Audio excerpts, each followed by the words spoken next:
Hi everybody, it's me, it's Monday. This is my third attempt at doing this video because it is Monday.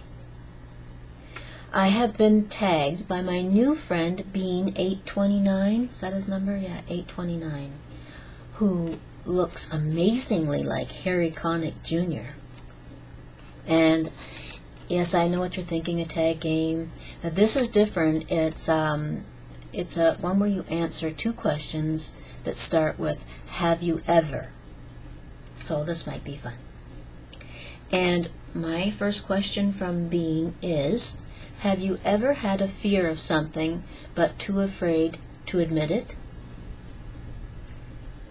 You're talking to someone who has lived with anxiety and panic attacks most of her life. Seems like, anyway. So, but with all that aside, yes, I have. And one incident comes to mind is when I was early in the relationship with my now hubby.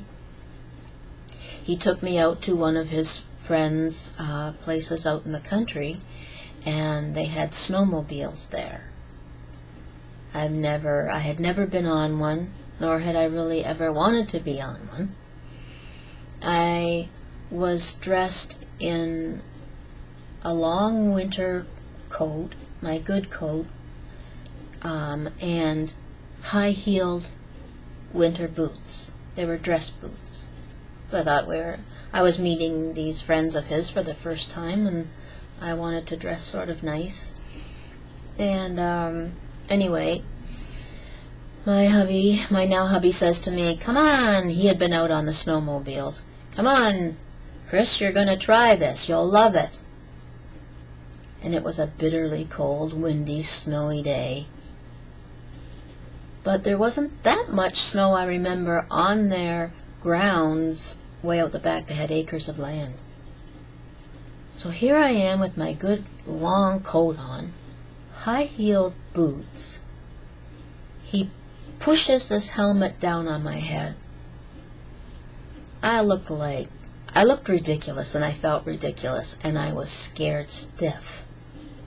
He just puts me on there, shows me the controls, and says, "Go on, you're gonna love it. Just watch out for the ruts in the ground from where they had, been hoeing or doing something with farm machinery out there." I'm a city girl. So anyway, I take off into the wind and snow. And that sucker was so hard to steer. I don't know how many bushes and bristles I hit and stuff out there, and hitting this frozen earth. Bam, bam. I was so scared.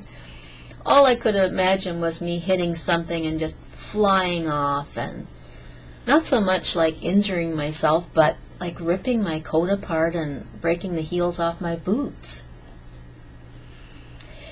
So anyway, I made it around the field that he wanted me to do, and I came back, and he started picking these burrs out of I had really long hair then. He was picking the burrs out of my hair, off my coat. I had mud flung up all over this, and this was like a cloth coat, this material, almost like a suede type material. It was covered in mud and burrs, and I was still shaking, and I should have admitted it to him that I was afraid, and maybe he wouldn't have made me do it, but at least I can say I tried it. Okay, number 2. Have you ever made a fib just to get something?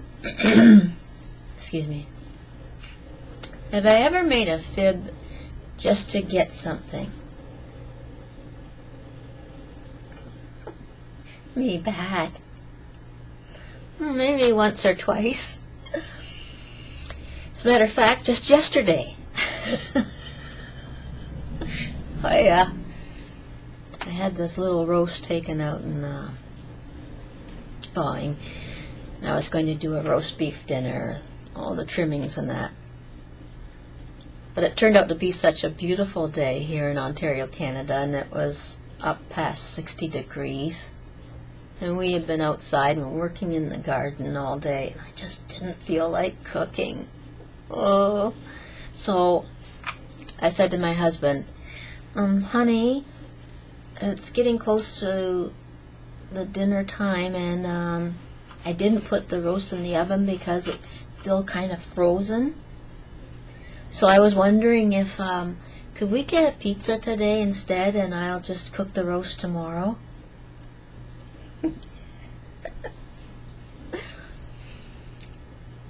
So we had pizza for supper. Anyway, Bean, there you go. Those are my 2 answers. And I am going to tag my sister, nancyleeould. Nancy, you're going to answer the 2 questions that I put up over there. And Mark, Perroquet 51, or Perroquet. Mark, I remember you saying, nobody ever tags me once, so you're tagged. All right, I'll be looking forward to your answers. Take care, everybody. You too, Bean.